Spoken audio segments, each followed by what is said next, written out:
A werewolf shifter romance written by Katherine Stewart. Prologue. The air atop the celestial spire hummed, thick with starlight, and the silent music of the aligning constellations. Seraphina, her silvery gold starsoul aura a gentle echo of the cosmic dance above, leaned into Rhys. His own indigo light, a deeper, steadfast counterpoint to hers, enveloped them both. A shared, shimmering nebula of power and affection. Tonight marked the apex of their lineage's communion, a renewal of their sacred duty, a celebration of their perfectly harmonized bond. His hand found hers, fingers lacing, a silent vow passing between them, as potent as any spoken word. For a breathtaking moment, under the gaze of 1,000 benevolent stars, all was love, all was light, all was infinite. Then, a tremor, almost imperceptible, vibrating through the crystalline platform. Seraphina frowned, her head tilting. "Did you feel—" Rhys's indigo aura flared. His head snapped up, senses screaming a warning. His grip on her hand tightened, not in affection now. Alarm. "Something is wrong." His voice, a low rumble. Before another word, the first shadow uncoiled from the spire's edge. Not natural. No. A greasy, light-devouring blackness. It reeked of ancient cold. Then figures, emerging from where no one should have been. Lysander, Rhys's own cousin, his face, a mask of chilling ambition where camaraderie once resided. And Lyra, the gifted scholar, her eyes glittering with a feverish, resentful light, a twisted circlet of obsidian pulsing faintly on her brow. "Lysander, Lyra, what is the meaning of this?" Rhys's voice, a low growl now, his star soul wolf already stirring beneath his skin, protective fury, igniting. Lyra laughed, a sharp, broken sound. "The meaning, dear alpha consort," she sneered, her gaze flicking to Seraphina with undisguised venom, "is a new order, an end to your effortless reign." She raised her hands. The shadows behind her writhed, coalesced. The air grew frigid. The starlight above seemed to curdle. From the void Lyra beckoned, a deeper horror began to bleed into reality. The nascent presence of the obsidian maw. Less a being, more a sentient hunger. A chilling emptiness that promised utter annihilation. Its psychic touch, waves of despair clawing at Seraphina's mind. Lysander drew a blade, its edge shimmering with a dark, unfamiliar energy. "Your time is over, cousin." His voice, cold. "A new power rises." The attack was swift, brutal. Lysander lunged for Rhys, a desperate clash of corrupted steel against pure star soul light, Lyra chanted, her voice weaving a horrifying symphony with the maw's silent screams. A vortex of void energy forming, aimed at Seraphina, the brighter of their two souls, the one the maw seemed to crave with a more focused, terrifying hunger. Seraphina saw Rhys stumble, Lysander's dark blade drawing a line of indigo fire across his arm. She felt the maw's tendrils, cold, infinitely draining, reach for her very essence, her soul. No time, no escape, not for them both, not from this. If the maw claimed her fully, it would have its anchor, its key, her decision, agony. A star imploding in her chest, to save him, to shield what little she could of their world. She would have to become a void herself. "Rhys!" Her scream was his name, a universe of love and loss in a single sound, focusing every particle of her will, her love, her star soul essence. She didn't attack outwards, but inwards. She targeted the radiant core of her own being, the nexus of her memories, her power, and the sacred, unbreakable bond she shared with Rhys. With a silent spiritual detonation that ripped through her own soul, she deliberately shattered it. Rhys felt it. One moment their bond blazed between them, her essence a brilliant sun in his soul. The next, it tore. Not severed. Nothing could truly sever it, but catastrophically damaged. Her light, violently extinguished, as if a star had died. He saw her silvery gold aura fragment into a million dying embers, before vanishing. He saw her eyes, those beloved eyes, go vacant. Her body slumping, just as the maw's primary tendril, confused by the sudden void where a radiant soul had been, recoiled with a silent snarl of frustration. "Seraphina!" His roar, pure, undiluted agony, the sound of his world, ending. The star soul wolf, no longer held in check by conscious thought, exploded from him. A colossal beast of indigo starlight and consuming grief, scattering Lysander, even making Lyra pause in her dark exultation. But it was too late for Seraphina as he knew her. She fell, not into death, but into an abyss of nothingness. Her memories, her identity, her love, all fractured, scattered like stardust in a void. The last thing she registered before consciousness dissolved was the echo of Rhys's anguished howl and an infinite chilling cold. The obsidian maw, thwarted from its primary prize, but sensing other ripe souls in the chaos, began to feed on the periphery. Lysander and Lyra, their expressions a mixture of triumph and dawning terror at the forces they had unleashed, made their escape as Rhys, his primal form a whirlwind of destructive sorrow, turned his broken heart towards them. But Seraphina was already gone, adrift in a sea of lost self. The first threads of a new, terrifyingly empty existence beginning to weave around her. The stars above, once benevolent, now seemed to weep. The night of shattered stars had begun, and the echo of that primal howl and the silence of a shattered soul would linger long after the darkness receded, waiting for a dawn that seemed impossible. The dream, it came again that night, like it always did. Dark shapes, and then a terrible tearing sound. After that, just cold. So cold. Seraphina woke with a gasp, her heart thumping like a scared rabbit's. The little hut was dark, but outside the wind whispered secrets, sibilant secrets, through the tall trees of Alpha Vorian's woods. What did those dreams mean? She wondered. Maybe it was fate, that she kept seeing them. She couldn't go back to sleep. Not yet. No.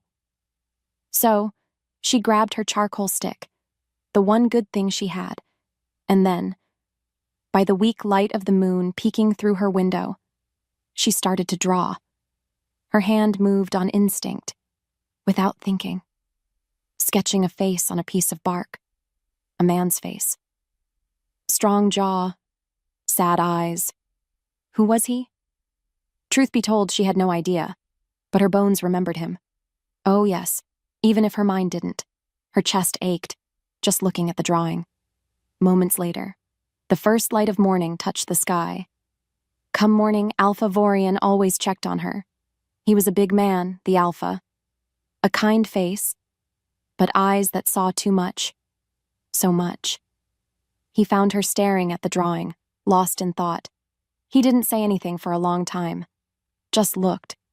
With every heartbeat. The silence stretched. Another new one, Sarah, he finally rumbled, his voice deep like the forest. He called her Sarah because she didn't know her real name. She just nodded, her throat tight. He feels familiar. Her voice trembled. Just a little. What if she never remembered? Vorian picked up the bark, his brow furrowed. More importantly, he seemed to study the lines, the shadows. He'd seen her draw many faces, many strange symbols from her dreams. But this one made him pause. He knew. Deep down, he knew the truth, or part of it, was hidden in these pictures. Because of that, he always saved them. "The woods keep many secrets, child," he said, his gaze far away. Maybe Maybe it's time we tried to find some of yours." He placed the drawing carefully with the others. She didn't know what scared her more, remembering or forgetting forever. And just like that, everything felt a little different, a little more real, as if pulled by a string. A tiny thread of hope tugged at her. Far away, where the mountains clawed at a bruised sky, a massive dark shape moved through a dying forest. This was Reese. But not Reese, not anymore. What followed was the life of a beast, a star soul wolf. All indigo shadows and raw, untamed power. His human thoughts, buried deep, so deep, under a mountain of grief. For years this sorrow had been his only friend, his only companion. How long had it been? How long since he'd felt anything else? He didn't know. He didn't care. But then something changed. A scent. It came on the wind. Faint at first, like a half-forgotten dream.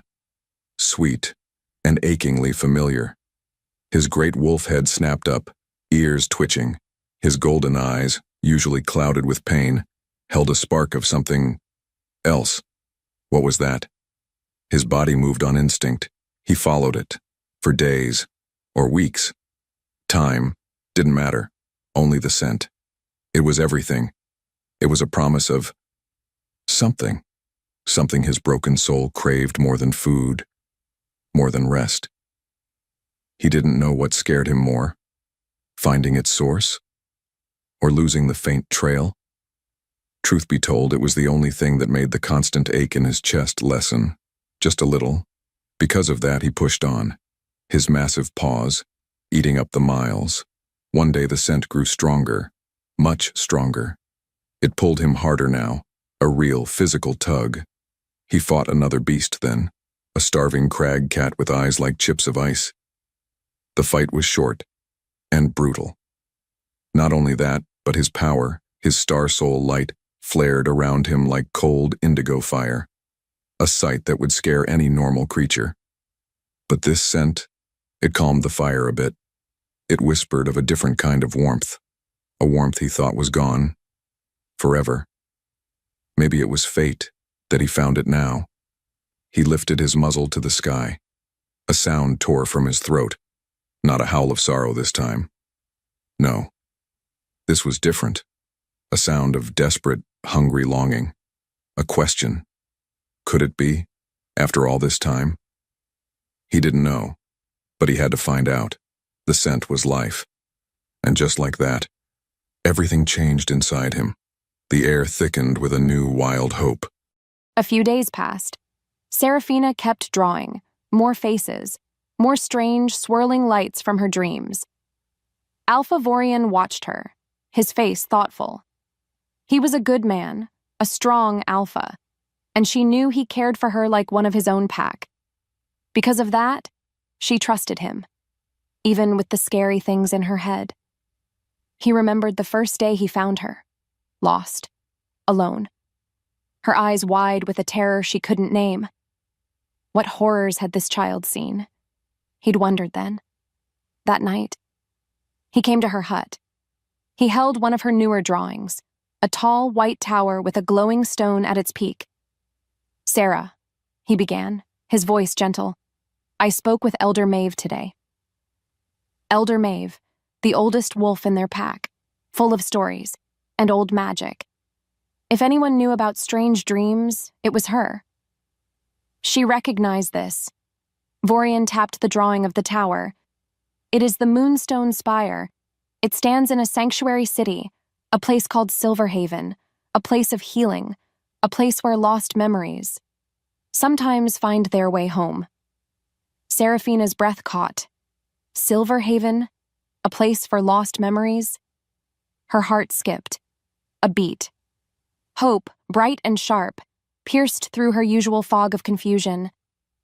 But then, fear followed, cold and slithering. What if her memories were terrible? What if she was someone awful? "You think I could find answers there?" she whispered, her voice trembling. No matter how hard she tried, She couldn't imagine a past for herself. Vorian nodded slowly. Elder Maeve believes your dreams are more than just dreams, Sarah. She says they are echoes of a life, and perhaps a power. You've forgotten? He paused, his gaze deep, serious.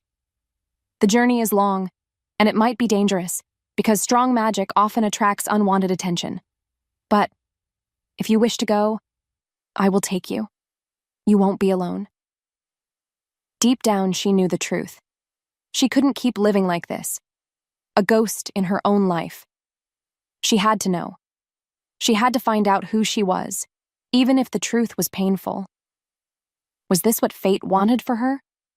Yes, she said, her voice surprisingly firm. Yes, I want to go. The moment the words left her lips, a shiver ran down her spine. Not of fear this time, but of something else. Something like waking up. More importantly, Vorian smiled, a rare, warm thing. Then, pack what little you have, child. We leave with the new moon. And just like that, her world tilted. A new path opened up before her, leading out of the whispering woods and into the unknown. She felt it, clear as day. This was the start of something big. The journey from Vorian's woods was long, so long, and then, days later, they saw it. Silverhaven. It shimmered in the distance, like a dream. Not like her bad dreams. No, this was different. Towers of pale stone kissed a sky so blue it made her chest ache. It was beautiful. Oh, beautiful. Maybe it was fate. She was here. As they walked through the main gate, Seraphina felt a funny tingle on her skin, like tiny, happy sparks. The air hummed with a soft energy. And then she saw it. Right in the middle of the city, the Moonstone Spire. It was huge, taller than the tallest tree, made of white stone that glowed from the inside. Her breath caught. Her body moved on instinct, as if pulled by a string. She wanted to get closer, closer. That's the spire, child, Vorian said, his deep voice soft. He was watching her closely, because he knew this place was important. The heart of Silverhaven. Her feet carried her forward. With every step, the humming grew stronger. It was like a song only she could hear. And then, standing right at its base, looking up, up, up, a wave of dizziness hit her. Whoa. Colors flashed behind her eyes, silvery gold like her forgotten aura, and a deep star-filled indigo. Feelings, big feelings, rushed through her. Love so big it felt like flying. And then a fear so cold. It stole her breath. What was happening? Without warning, tiny flowers at the spire's base bloomed, their petals unfurling in a rainbow of colors, just for a second. Then, they were normal again. But Sarah saw it, and Vorian saw it. More importantly, Vorian's eyes widened, just a tiny bit. Because of that, he knew. Her power was stirring. Truth be told, Seraphina felt a strange mix of scared and excited. This place, this spire, it knew her, or it knew something about her. What followed was a deep need to understand. Far, far away. On the edge of the wildlands, a great wolf lifted its head. A jolt, like lightning, had shot through him. The scent. Her scent.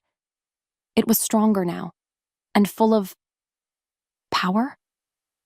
A low growl rumbled in his chest. Not anger. No. This was different. Pain, confusion, and a pull. A pull he couldn't fight. His world tilted. The next few days in Silverhaven were strange. So strange. Seraphina spent a lot of time near the Moonstone Spire. She couldn't stay away, because it called to her. And when she was close, things happened. Small things. Like one afternoon. She found a little bird, with a broken wing, without thinking. She touched it.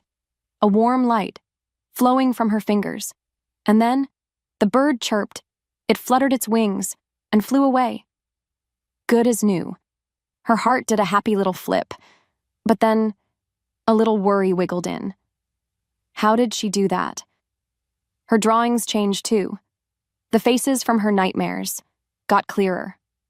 One man, tall and dark, with a mean twist to his mouth. Lysander, her mind whispered. And a woman with eyes like chips of ice, Lyra. Their names just appeared in her head. But why? Why did they make her feel so cold? So betrayed? This was a new, scary feeling.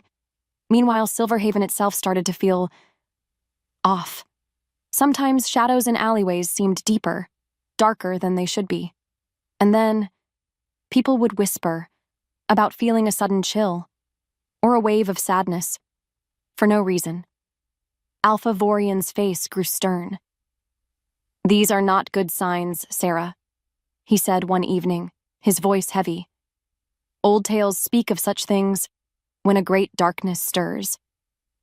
He told her a story then, a short one, about how even the brightest light can attract the deepest shadows, and how sanctuaries like Silverhaven have ancient wards to protect them. But what if those wards were weakening? She didn't know what scared her more, the returning flashes of her past, or the growing unease in the city.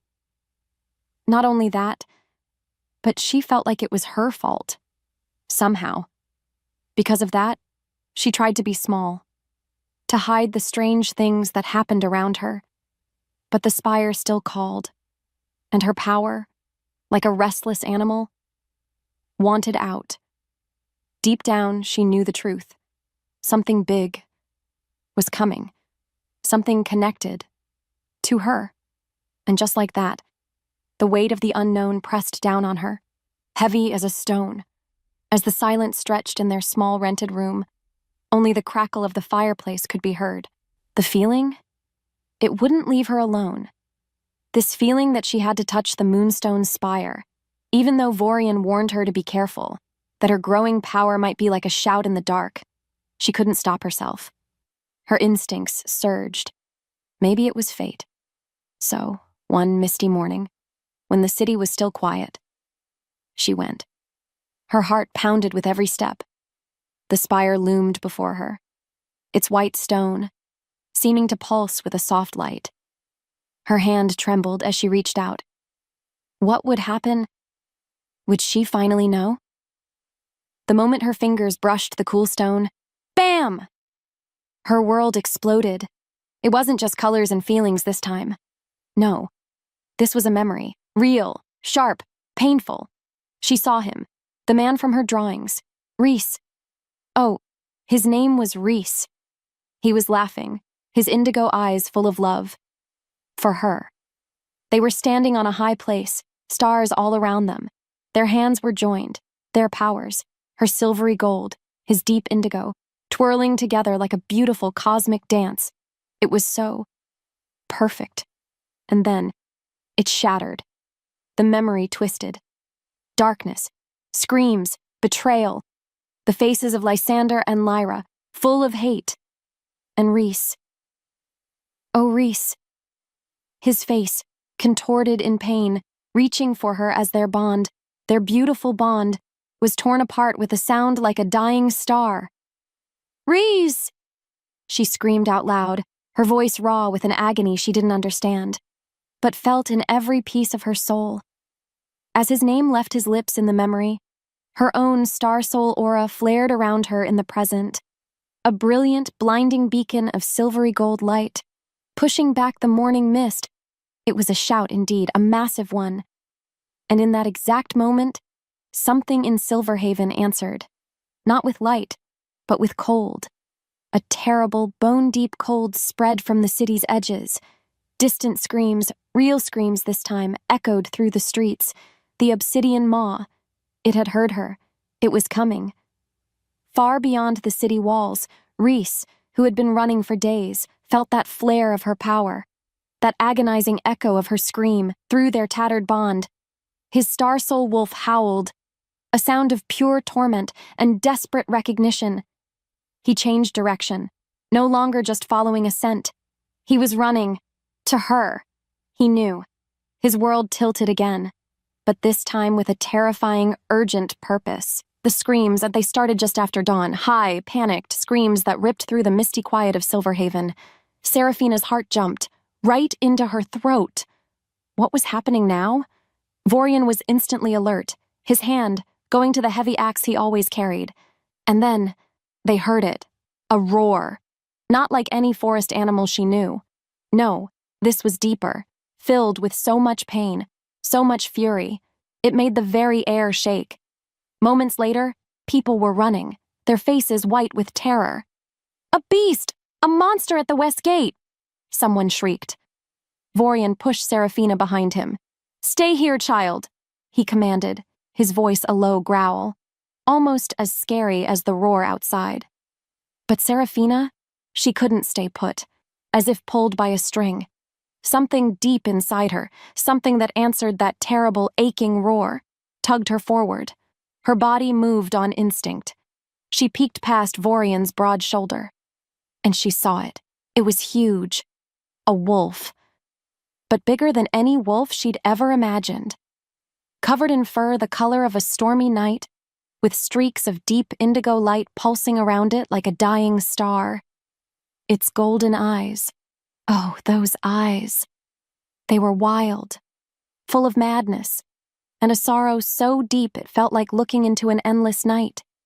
It thrashed against the city guards trying to surround it, their spears like twigs against its massive power. Could this be the Reese from her memory? He looked so different, so terrifying. Despite that, her chest ached with a strange, painful pull. It was him. Her bones remembered him, even if her mind was scared. She didn't know what scared her more, the beast he had become, or the way her soul seemed to cry out his name. The moment their eyes locked, her wide, frightened ones, and his wild, golden gaze, something cracked. Between them, the beast stilled. For a fraction of a second, its head tilted. Did it see her? Recognize her? The air thickened. Vorian stepped forward, placing himself squarely between Seraphina and the giant wolf. "Easy now, beast," he said, his voice calm but firm. "No one wants to hurt you, if you mean no harm." But the wolf, it only had eyes for Seraphina. A low, rumbling sound started in its chest, a sound that vibrated right through her. Was it a growl? Or something else? Her world tilted. What followed was a very tense time. The giant wolf, her heart insisted, even if her mind screamed in protest, was eventually driven back by Vorian and the guards. Not with weapons. No. But with a strange, calming chant Elder Maeve had taught Vorian. He didn't go far, though. No. He stayed just outside the city walls, a huge, brooding shadow that haunted the edges of Silverhaven. And Seraphina, she felt him there, all the time, like a phantom limb. That night, Vorian sat with her, his face serious. "Sarah," he began, "what you saw today, I believe it is connected to you, deeply." He then told her stories, old stories from his pack's most ancient lore, stories of star souls, beings born with a piece of the cosmos in their spirit, their lives tied to a fated mate, their bond so strong it could echo across worlds, even through death, or a broken mind. He explained that such power, when twisted by grief or terrible trauma, could sometimes cause a primal reversion, a transformation into a being more instinct than thought. "It happens," Vorian said softly, "because the soul cannot bear the pain in its human form. The beast within takes over to survive." Was that what happened? To her Reese? The next day, Seraphina felt that pull again, stronger this time. Her wolf stirred within her spirit, not a beast like his, but an answering call. no matter how hard she tried to ignore it. She had to go. So, with Vorian watching from a safe distance, she walked slowly towards the edge of the woods where Rhys often paced. He was there, huge and wild. But when he saw her, he stilled, his golden eyes fixed on her. Less mad now, more lost. "Rhys?" she whispered, her voice trembling. "Is that you?" He let out a soft whine, a sound so full of pain it broke her heart. Before she could move, she felt that familiar warmth in her hands, her star soul light, soft and silvery gold. Without thinking, she held out a hand, palm open, offering the light to him. He flinched back, at first, but then, slowly, so slowly, he took a hesitant step closer, and another, until his great furry head was just inches from her hand. She could feel the heat coming off him, smell the wild, musky scent of him mixed with something else, something starlight and ozone that was purely Rhys, as if fate demanded it. Her fingers brushed his fur. A tiny spark, like static, jumped between them, and in his eyes, for just a breath. She saw him, the man from her memory, her Rhys. From a hidden spot among the trees, Lyra watched, a thin, cruel smile on her lips. Perfect, she thought. Let the broken things find each other. It will only make the final prize sweeter. Her world tilted and with dark anticipation. Soon after that small moment with Rhys, a strange sickness started to spread through parts of Silverhaven. Not a body sickness, no. More like a sickness of the heart. People started arguing. Over nothing. Laughter faded from the market square. Even the air felt heavy, like a coming storm. Seraphina felt it too. A constant thrum of anxiety that made her skin crawl, and her connection to Rhys feel fuzzy, weak. He became more agitated, his roars echoing from the woods more often. What was happening to this peaceful place, to him? Vorian knew. "This is deliberate, Sarah," he said, his eyes hard as flint. "Dark magic, meant to curdle hope, to weaken the spirit of this city." He suspected it was the work of those who served the Obsidian Maw, maybe even those betrayers from her returning memories, Lysander and Lyra. Because of that, he set his warriors to strengthen the ancient wards around Silverhaven, their chants a low hum beneath the growing disquiet. But Seraphina, she felt she had to do something too. That heavy, sad feeling in the air, it felt like the Maw's touch from her nightmares. And it was hurting Rhys. She could feel his distress, like it was her own. So, she went to the Moonstone Spire, the only place where her own strange powers felt clear and strong. She remembered the little bird, the warmth in her hands. Could she do that? For a whole city? It seemed impossible. Yet, she had to try. She closed her eyes, picturing that silvery gold light, picturing it pushing back the heavy shadows. She focused on the feeling of love she'd seen in Rhys's eyes in her memory, the feeling of their bond, however broken. And then, she let the light flow. It wasn't a big flashy show, just a soft, warm glow that started around her, and then seemed to spread outwards, like ripples in a pond. For a moment, the heavy feeling in the air lessened. A child laughed nearby. It wasn't much, but it was something. But then, without warning, a backlash of icy coldness slammed into her, like a physical blow. It came from the shadows, from the direction of the Maw's oppressive presence. The darkness did not like her light. Not at all. The effort left her dizzy and weak, but also strangely defiant. She had fought back. In fact, what she didn't know was that her small act of defiance was like a flare in the dark to the true power behind the city's unease. The Obsidian Maw, which had been patiently waiting, now focused its immense ancient attention directly on Silverhaven, and on the re-emerging star soul who dared to challenge its gloom. The stakes, already high, just shot up into the terrifying unknown. As the truth unraveled, something fundamental had shifted. The darkness in Silverhaven, it was getting worse, like a heavy blanket, trying to smother all the light, all the hope. And Seraphina, she knew. Deep down, she knew it was connected to her. What's worse, her link to the strange, sad wolf, Rhys. Her heart whispered his name, over and over, felt weaker when the shadows were strong. So, she had to do something. She had to know. What was she so afraid of remembering? Despite Vorian's warnings to be careful, she found herself standing before the moonstone spire again. Its light seemed dimmer now, fighting against the gloom. I have to, she told herself, her voice a shaky whisper. I have to understand. Because of that, she reached out, pressing her palm flat against the cool, ancient stone. This time, the memories didn't just flash. Oh no. They crashed into her, like a giant wave. Pictures, sounds, feelings, so many feelings.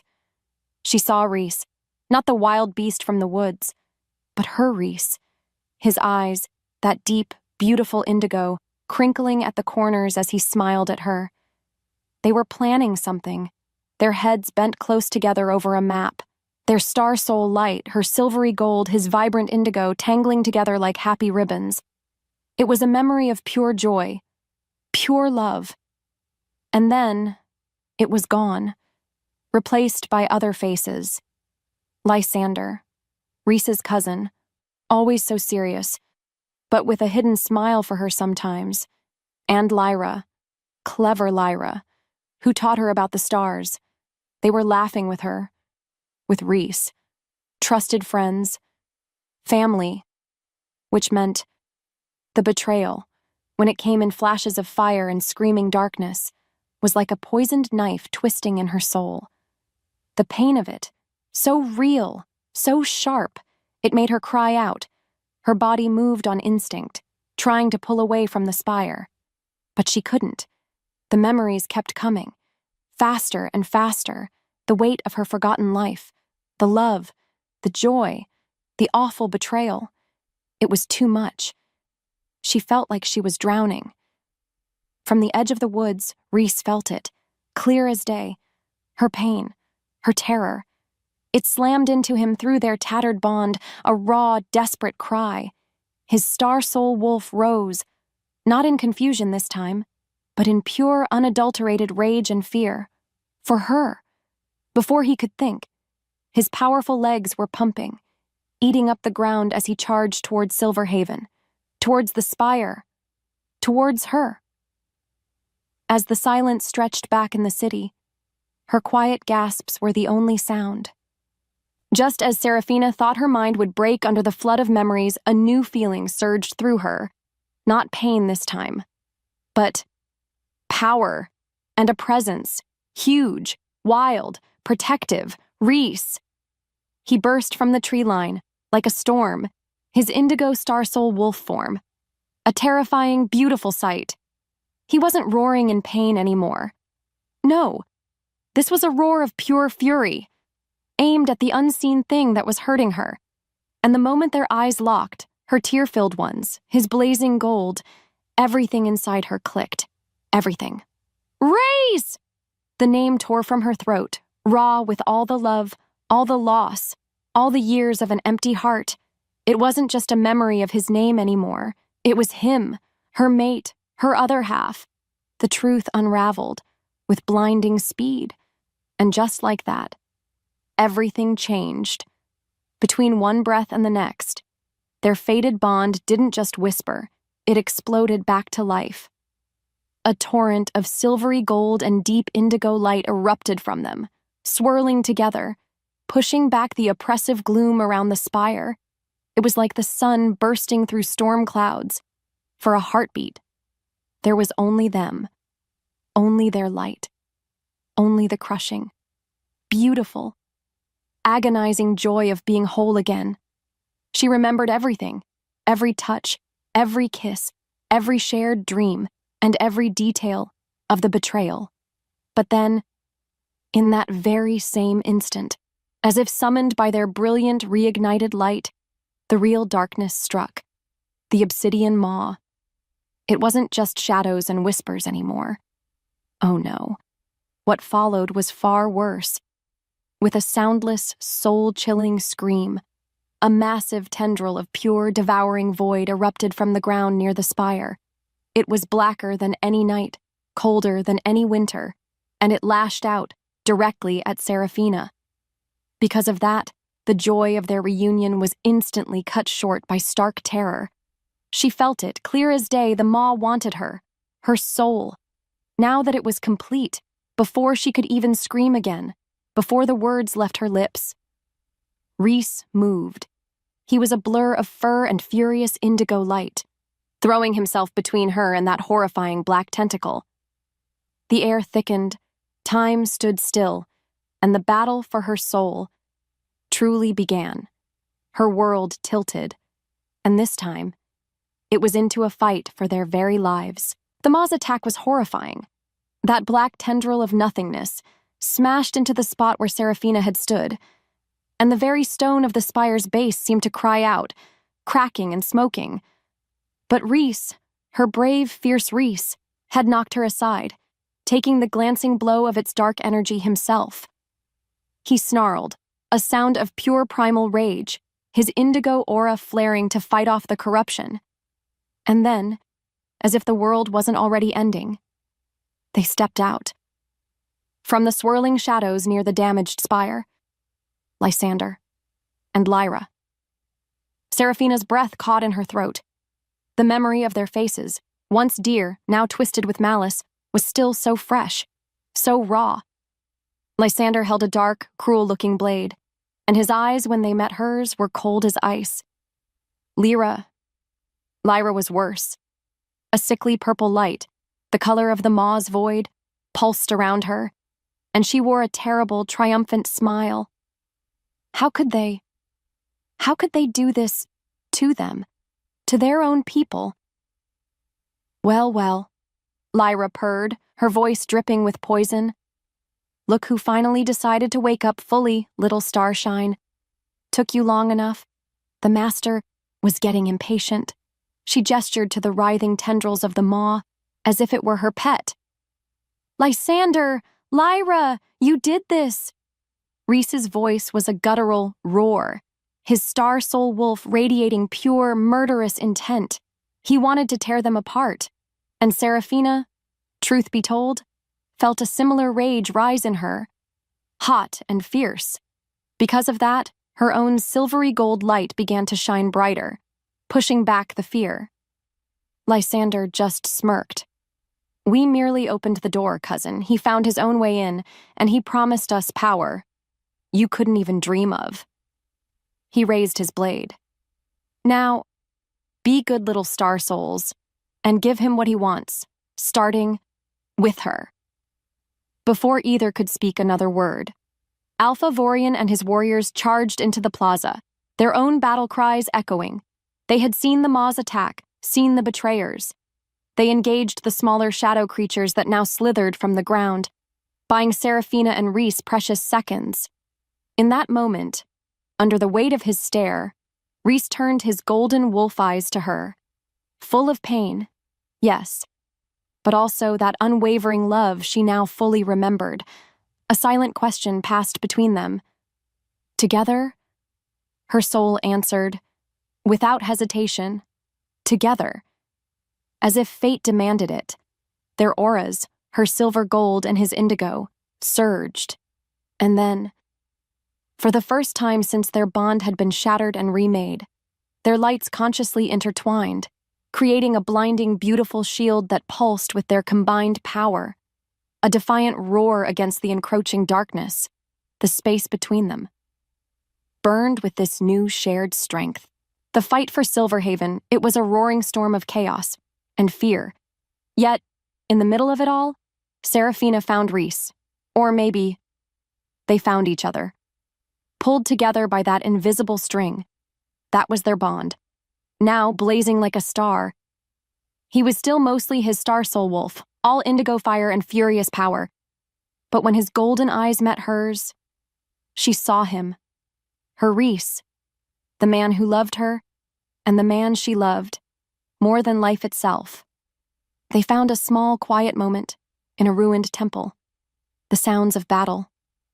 A bit further away, just for a breath, just for them.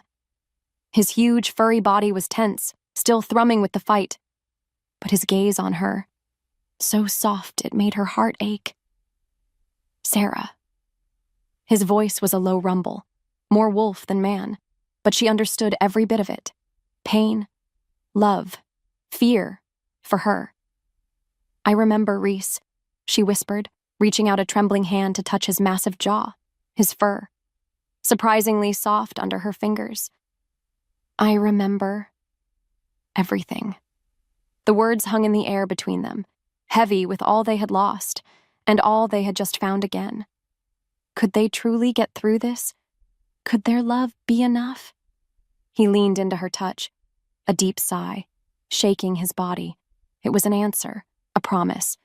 And then he nudged her hand, his golden eyes burning into hers. It wasn't just a look. No, it was a vow. I will protect you, always. Her own star soul light, silvery gold and warm, answered his.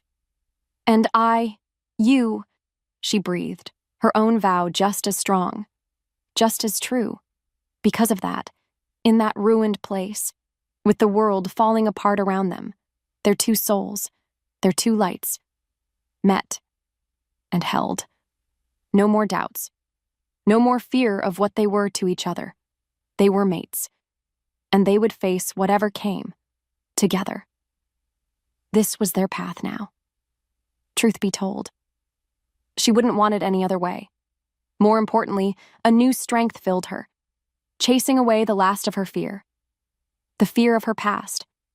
Gone. Replaced by a burning need to fight for their future.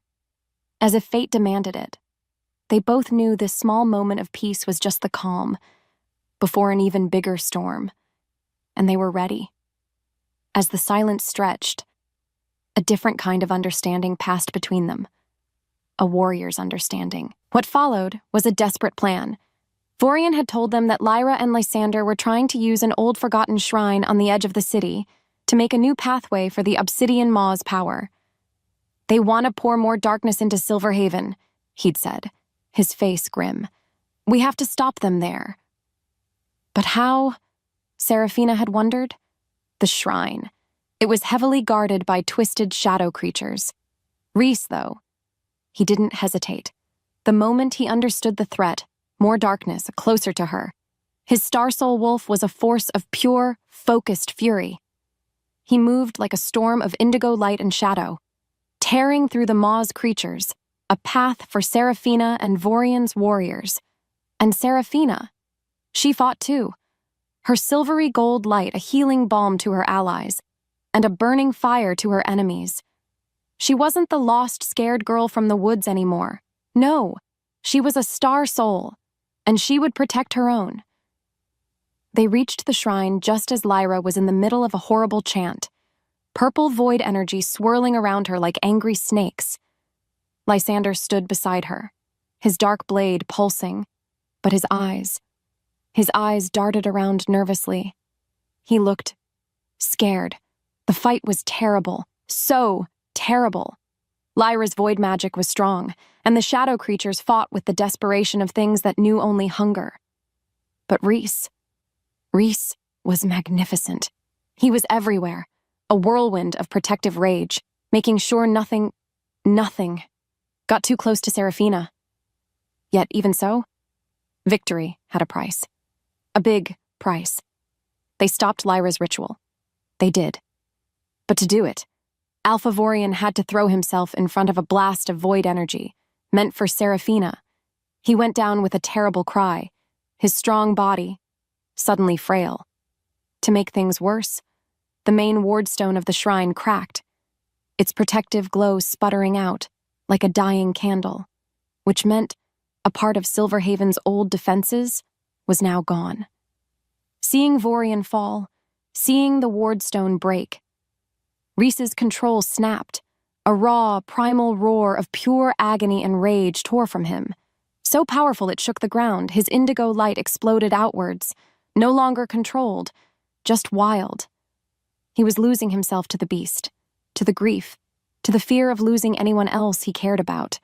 Because of that, Seraphina knew she had to act fast. Her own heart ached for Vorian. But Rhys needed her.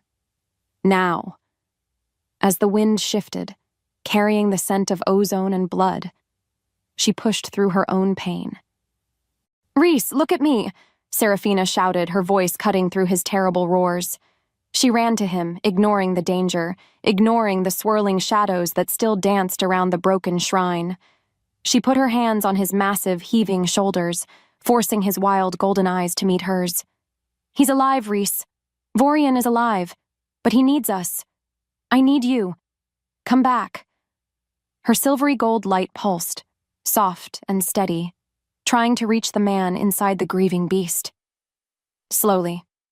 So slowly. The wildness in his eyes lessened. The indigo storm around him calmed just a little. He was still mostly wolf, but he was her wolf.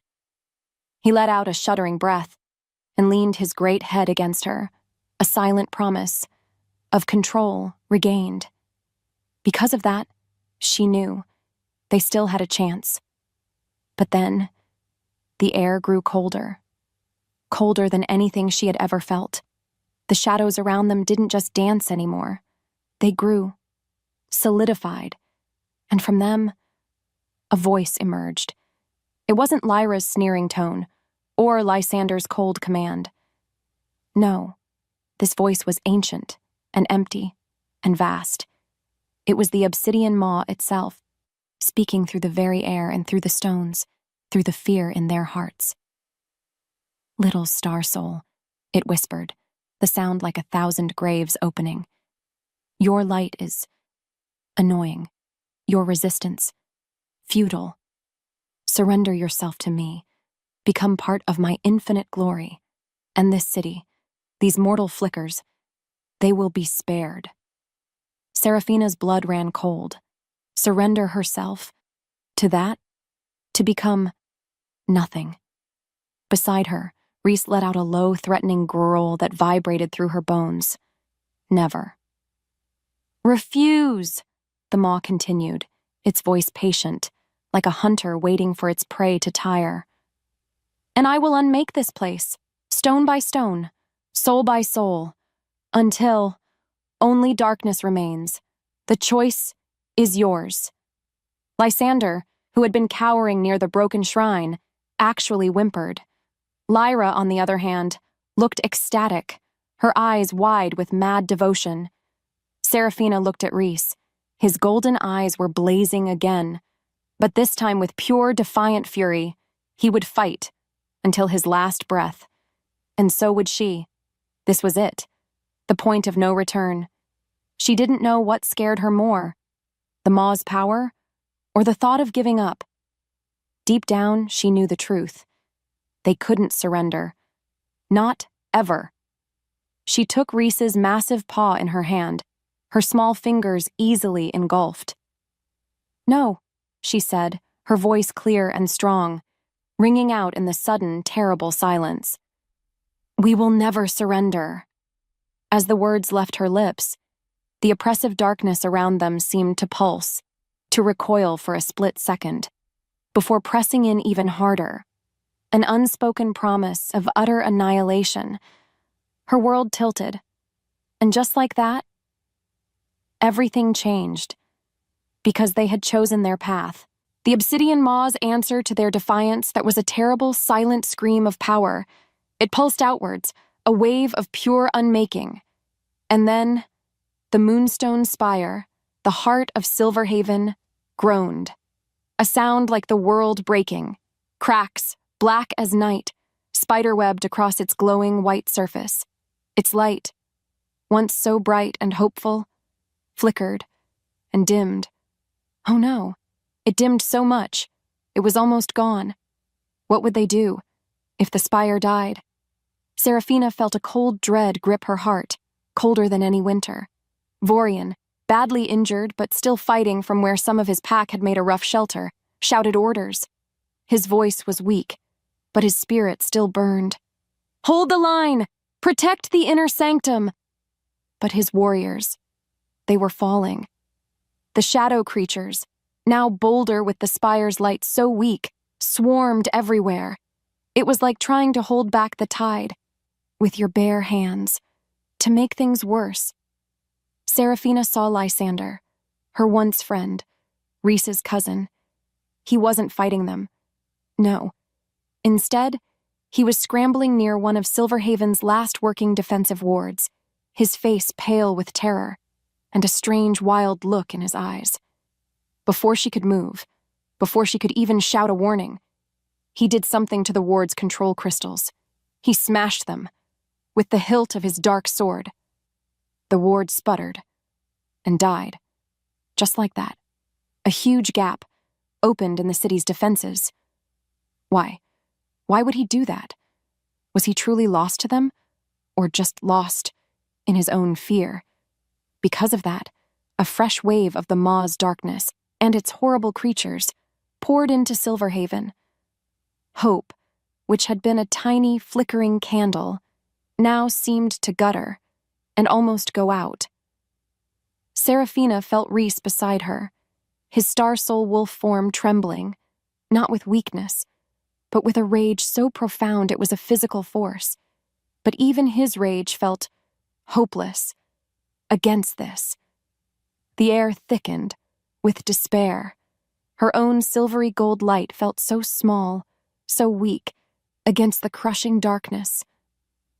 As the silence stretched, filled only with distant screams and the crackle of failing magic, she wondered, is this how worlds end? What followed was Lyra's moment. With the spire weakened and Lysander's treachery creating chaos, she stepped forward, her eyes blazing with that awful purple void light. She looked like a dark goddess, powerful and terrible, and her focus? It was on Serafina and Rhys, more specifically, on the bright, shimmering bond that still connected them. The one thing that still gave them strength.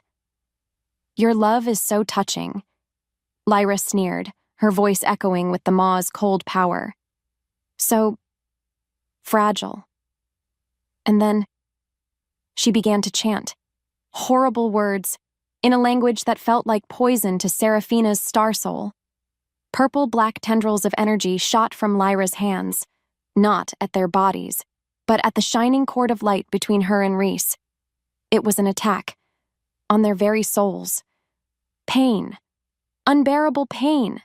Serafina screamed as she felt it, their bond, their beautiful, faded bond, being stretched, torn, corrupted. It was worse than any physical wound. Because of that, Rhys howled, a sound of such agony that it ripped through Serafina's own failing defenses. He thrashed, trying to reach Lyra, but shadows, commanded by the chanting witch, wrapped around his legs, holding him fast. Were they going to lose each other or all over again? But this time, forever?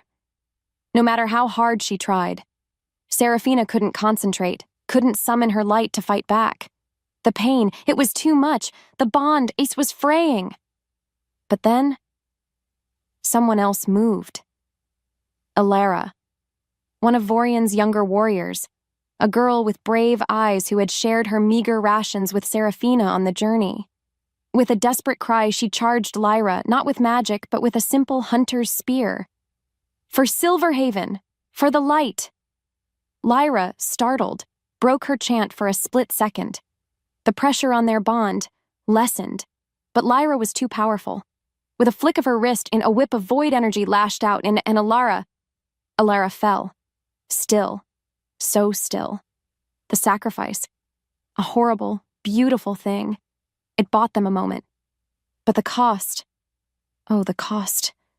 Rhys, seeing Alara fall, seeing the brief reprieve, finally broke free of the shadows. His grief, his rage, his pain, it all exploded. He wasn't just a star soul wolf anymore. He was pure, primal fury. He launched himself at Lyra, a true beast of sorrow and vengeance. But Serafina felt their bond, already so damaged, flicker, dangerously. As if the forest watched, her own strength seemed to drain away. Rhys's attack on Lyra was a thing of terrible, desperate beauty. But Lyra, wrapped in the Maw's power, was strong. So strong. She met his fury with her own cold, void-laced magic. Their battle shook the crumbling city. Meanwhile, the obsidian maw itself, patient no more, began to expand.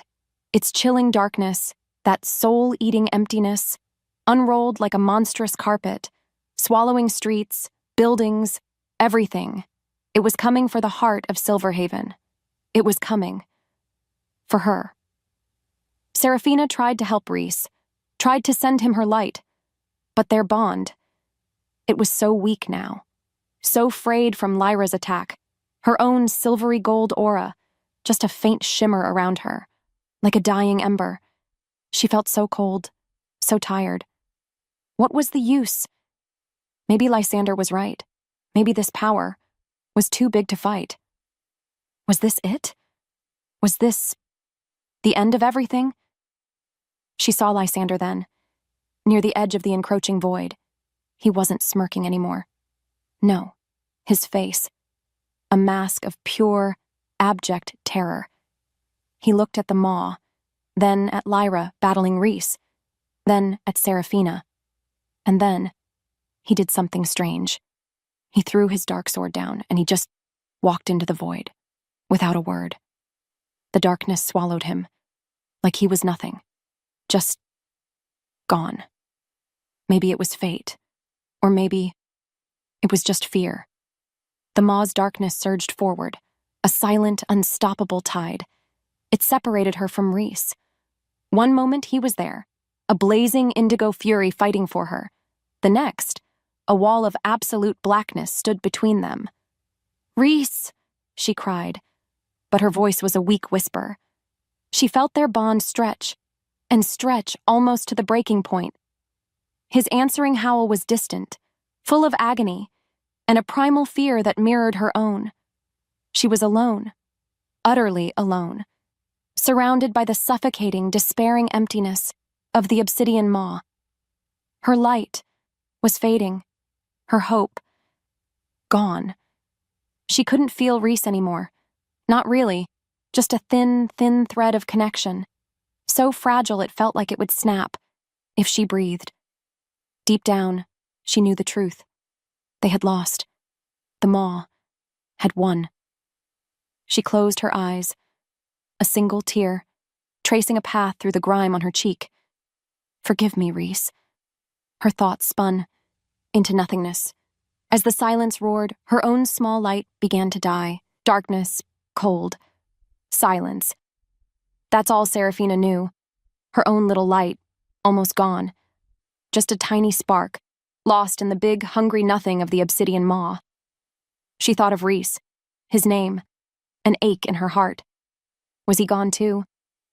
The thought, a fresh stab of pain, but then a sound. So faint. A howl? No, more than that. It was Rhys's soul, crying out to hers through that thin, thin thread of their broken bond. Full of pain, yes, but also rage and love, so much love. It pulsed against her fading spirit, a desperate call. He was still fighting. And then, something else happened. As if his call woke it up, a tiny warmth started deep inside the cold, cracked stones of the moonstone spire. The spire wasn't dead, not completely. Ancient power. Maybe from all the star souls who had touched it long, long ago. Like a whisper from ancestors, began to glow. A soft, gentle light. Not her silvery gold, but a rainbow shimmer. And it reached for her. It touched her own dying spark. In that moment, something inside her shifted. The maw wanted her despair. It fed on hopelessness. Because of that, her tiny spark, fed by Reese's love and the spire's old magic, didn't want to die anymore. No, it wanted to fight. It flared, just a little, pushing back the terrible cold. Could their love, their bond, be a light that even the maw couldn't eat? A new feeling bloomed in her chest. Not happiness, not yet, but hope, fierce and stubborn. It felt like a tiny seed, but it was there. She wasn't alone. Reese was out there, and the spire was with her. Truth be told, she didn't know if they could win, but now, she knew they had to try. With every heartbeat, that tiny spark of hope grew a little stronger, a little brighter. Her world tilted back, from the edge of nothing. Before she could move, her light, weak as it was, answered Reese's call, across the darkness. As if the forest watched, this tiny defiance felt huge. As her small light flared, Seraphina felt Reese change. His distant, agonized howl shifted, becoming a roar of renewed purpose. He saw her light. He felt her hope. And then, he was moving. She could feel him, a blazing indigo storm of fury and love, fighting his way back to her through the maw's oppressive darkness. It felt like forever. But then, he was there. He burst through a wall of shadows, his starsoul wolf form battered but unbroken, his golden eyes locking onto hers with an intensity that burned away the last of her despair. "Sirah!" His voice, when it came, was a raw mix of his human self and the wolf's deep rumble, full of her name. "Reese!" Tears streamed down her face. But these were not tears of sorrow. No, these were tears of everything. They didn't have much time. The maw's darkness still pressed in. But in that moment, with his huge, warm body next to hers, his indigo light a comforting shield, they were together, and that was all that mattered. Then, a weak voice called out, "Vorian." He was propped against a fallen pillar, his breathing shallow, but his eyes still sharp. "Child." "Reese," he rasped. "There is one way, an old legend, the maw. Its anchor here. It can be overloaded, expelled, but it needs pure star soul light, a massive surge, directly into its heart." He coughed, a painful sound. "It will take everything, or someone must willingly become the focus, the conduit." He looked at Seraphina, his eyes full of sorrow, but also a desperate hope. Did he mean her? Could she even do that? Seraphina looked at Reese. He understood. His golden eyes were full of pain, but also a fierce, unwavering trust in her. This was their only chance, their last chance. Because of that, the decision was made in the space of a shared glance. She would do it. She would be the conduit. She would face the maw's hunger. Together, Reese growled, the sound a deep vibration against her side. A vow, stronger than any words. He would be her shield, her strength, her anchor, to the living world. As if fate demanded it. They both knew what this meant. The risk, enormous.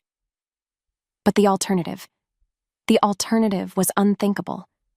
As the wind shifted, carrying the scent of the void, their resolve hardened into something unbreakable. Their plan was terrifyingly simple.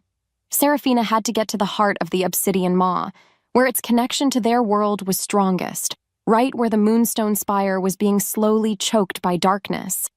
And then, she had to unleash all her star soul light, all her love, all her very essence, amplified by Reese, and whatever power the spire had left, a beacon so bright it would either purify the maw's anchor or shatter it, or it would shatter her. Which would it be? Getting there, though, that was the hard part. The maw knew they were coming. Its shadow creatures, more twisted and monstrous than before, swarmed from every dark corner. But Reese was a whirlwind of indigo fury beside her, He moved with a primal grace and savage power that was breathtaking. His star soul wolf, a true guardian, clearing a path for her. And Seraphina, she wasn't just hiding behind him. No, her own silvery gold light lashed out, sometimes healing, sometimes burning, always pushing back the darkness. They fought as one, their bond a living thing between them, their movements perfectly in sync, without a single word spoken. Soon after breaking through the outer horrors, they saw her, Lyra. She stood before the pulsating black heart of the maw that now enveloped the base of the spire, looking like a dark priestess before her unholy altar. The purple void energy around her was stronger now, more terrifying, her eyes no longer just malicious. They were empty, reflecting the vast, hungry nothingness of her master. She was the maw's final shield, and she smiled when she saw them, a real, chilling smile. So, Lyra's voice echoed, no longer just her own, but layered with the maw's cold whisper. The little lights have come to be extinguished. How predictable. Rhys let out a low, warning growl, his body tensing, ready to rip her apart. But Seraphina put a calming hand on his massive shoulder. This fight, this one was hers too. Lyra had betrayed her, as much as Rhys. Because of that, Seraphina stepped forward, her own light flaring, small, but defiant against Lyra's overwhelming darkness. "Your master's time here is over, Lyra," Seraphina said, her voice surprisingly steady. Lyra just laughed, a sound like breaking glass. "Over? Oh, my dear, sweet, foolish Seraphina, it has only just begun!" And then she attacked. A storm of void-laced fury, aimed directly at Seraphina's heart. Her wolf stirred, but this time, Seraphina met the darkness head-on. Rhys, a steadfast presence at her side, the tension broke into a final desperate battle. This was it, the end of everything, or the start of something new. Seraphina took a shaky breath, her hand tight in Rhys's massive, warm paw. She could feel his indigo star soul light pouring into her, strong, steady, a shield for her spirit. And then she stepped forward, right into the hungry black heart of the obsidian maw, where the dying moonstone spire still stood. "I am here!" she shouted, her voice a clear bell against the maw's silent, soul-chilling scream. Her own silvery gold light flared, brighter than ever before, a defiant sun in the deepest night. The maw surged, its tendrils of void reaching for her, wanting to swallow her whole, to make her part of its endless nothingness. Was she scared? Oh yes, more scared than she'd ever been. But her love for Rhys, for Silverhaven, for the memory of Alara and all they had fought for, it was stronger. With a cry that was both agony and pure, fierce joy, she unleashed it all. Every bit of her star soul light, every piece of her mended heart, every drop of her love for Rhys. It exploded outwards, her silvery gold mixing with his protective indigo, amplified by the last desperate pulse of the ancient spire. It was a tidal wave of pure creation, of life, of love, slamming into the maw's core of unmaking. The pain was unimaginable, like being torn apart and put back together 1,000,000 times in a single heartbeat. She felt Rhys roar beside her, his own power a solid wall around her, taking so much of the maw's fury. The universe seemed to hold its breath. Light and void clashed, and for a terrible, endless moment, nothing happened. But then, a sound, a crack. Not from the spire this time, no, from the maw itself. A shriek of pure, undiluted pain that wasn't a sound but a feeling, a tearing in the very fabric of wrongness. And then, with a final spiritual shockwave that threw Seraphina and Rhys back, the obsidian maw, it unraveled. It dissolved. It was gone, violently expelled from their world. As the silence roared in the sudden absence of that terrible presence, Seraphina fell.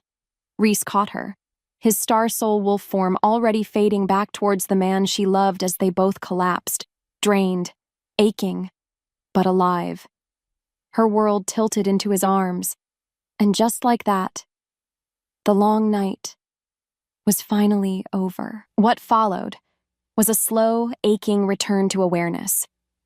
The first thing Seraphina felt was Rhys's arms around her, holding her tight. The first thing she smelled was ash and ozone and the clean scent of his skin. The first thing she saw, when she finally managed to open her eyes, was the bruised purple-orange light of a new dawn, painting the sky over a broken Silverhaven. They had won. The thought, a whisper in her mind. They had actually won. But oh, the cost. Silverhaven was a ruin, not completely destroyed. No, but scarred. Deeply. The beautiful moonstone spire still stood, but it was cracked and dark, its inner light gone. Just a whisper of old magic clinging to it, like a ghost. Many brave warriors were lost, and Seraphina. She felt different. Her star soul light was still there, warm and true inside her, but it felt quieter, more grounded.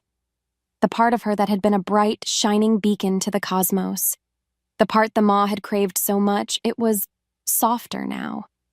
She had willingly let that part go, in their final surge, which meant, she hoped, no more cosmic horrors would come hunting for her. Because of that, a strange sort of peace settled in her heart, even with the sadness. Vorian found them, his face streaked with soot, his arm in a sling. But his eyes were full of a tired, fierce pride. "You did it, children," he rumbled, his voice thick with emotion. "You saved us all." He knelt beside them, placing a hand on each of their shoulders. "Silverhaven, it will heal because of you." Rhys, now fully human again, though so tired, managed a weak smile. He looked at Seraphina, his indigo eyes full of a love so deep, it made her breath catch. He didn't say anything. He didn't need to. His gaze said it all. "We did it. Together." Later, after they had helped tend to the wounded and mourn the fallen, they stood on a hill overlooking the city.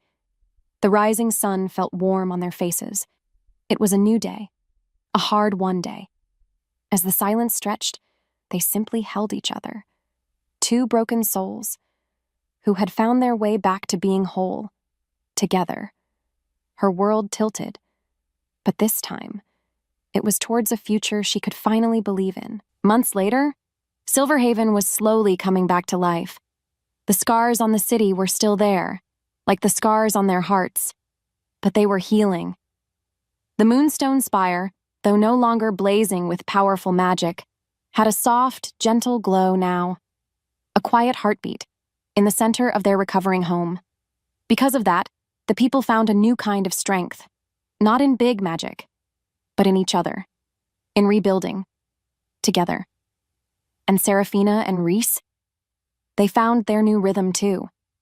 Rhys, he was still her fierce protector, her star soul wolf always just beneath his skin, ready to emerge if she needed him. But the wild, consuming grief was gone. In its place, a deep, calm strength, a gentle wisdom in his indigo eyes. He had learned to live with the wolf, to be both man and magical beast, his love for her the tether that kept him balanced. Sometimes, at night, she would watch him sleep, the moonlight tracing the strong lines of his face, and her heart would feel so full it might burst. Could anyone be this happy after so much pain? Seraphina herself was no longer a beacon calling down cosmic trouble. Her star soul light was quieter now, yes, but it was also deeper, more knowing. She used it to help heal, to bring comfort, to nurture the new growth in Silverhaven. She was a leader, a healer, a survivor, and she was Rhys's mate, utterly, completely. One evening, as the twin moons cast silver paths across the quiet valley, Reese led her to a hidden grove just outside the city, a place where the ancient trees whispered secrets to the stars. The air was sweet with the scent of moon petals. There, with no one but the silent, watching forest as their witness, he knelt before her. He didn't have a ring. He didn't need one. Instead, he took her hand, and their combined light, her soft silvery gold and his deep indigo, swirled around their joined fingers, warm and alive. "Seraphina," he said, his voice husky with emotion. "My light, my love, my very soul. We have faced the void together. Will you be mine, formally, before the stars and the spirits of this place, our own kind of claiming?" Her answer was a tearful, joyful yes, and as their lips met, their auras flared, not in a battle cry this time, but in a soft, radiant promise of forever. Their bond, once shattered, now remade, was stronger and more beautiful than ever before. Truth be told, it was perfect. As the wind carried their whispered vows, they knew their healing journey was ongoing, but they would walk it together. Their love, their unyielding anchor, their shared future, a song of hope under the watchful eyes of the ancient stars. Her world tilted, perfectly into place, beside him. Epilogue. 5 years. 5 whole years had passed since the darkness of the obsidian maw had been banished from Silverhaven, and what followed was a time of slow, steady healing. Seraphina stood on the balcony of the small cottage she shared with Reese, nestled just outside the now thriving city, and a soft smile touched her lips. The air didn't hum with the spire's old, powerful magic anymore. Instead, it pulsed with something gentler. Life, laughter, and peace. So much peace. Who would have thought they'd find this, after so much pain? The moonstone spire, though still bearing its scars like an old warrior, now shone with a soft internal glow. A quiet heartbeat in the center of their recovering home. Because of that, Silverhaven had become a true sanctuary, a place where people came not for grand miracles, but for the simple miracle of a safe home and kind neighbors. And Seraphina, her star soul light now a warm, steady flame rather than a cosmic beacon. She helped. She healed minor hurts, soothed troubled minds, and taught the children stories of courage and light. Reese came up behind her then, his arms sliding around her waist, his chin resting on her shoulder. He was no longer just the fierce star soul wolf, nor only the man haunted by loss. No, he was both. And so much more.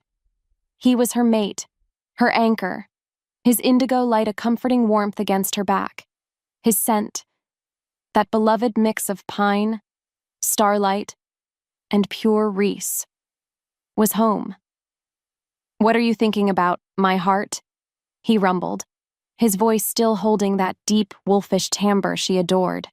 She leaned back against him, her own silvery gold aura mingling softly with his.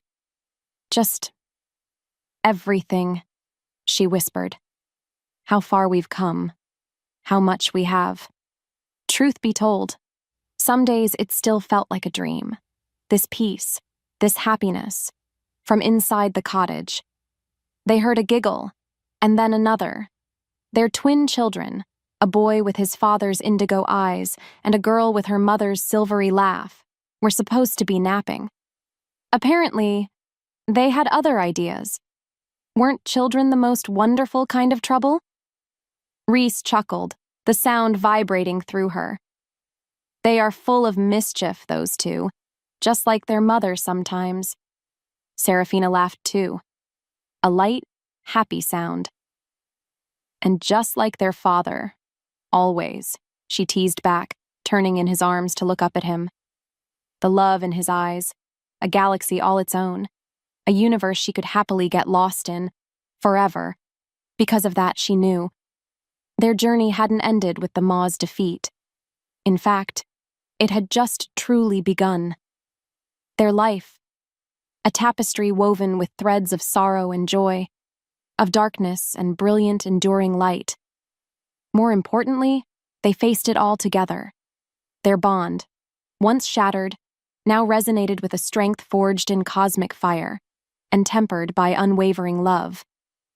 As the twin moons began their ascent, casting a soft glow over their peaceful valley, Serafina knew, with a certainty that settled deep in her bones, that no matter what the future held, they would meet it, hand in hand, soul to soul, their love, an echo of stars, a whisper of everlasting peace. And just like that, she understood the truest magic of all. Thank you so much for watching this video. We really appreciate you spending your time with us. If you enjoyed what you saw, we've got a whole library of other videos packed with more great content just like this waiting for you on our channel.